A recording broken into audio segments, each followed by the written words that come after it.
வாழைப்பூ இயற்கை முறையில் உரங்கள் போட்டு இயற்கை முறையில் வளர்த்த வாழை மரங்கள். இதுல இது கொலத்தள்ளி இருக்கு. வந்து நம்ம அறுவடை பண்ணுவோம்.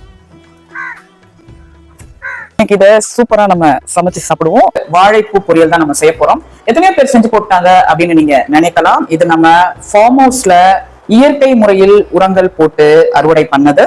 வடவம் போடுறோம். 2 சின்ன வெங்காயம்.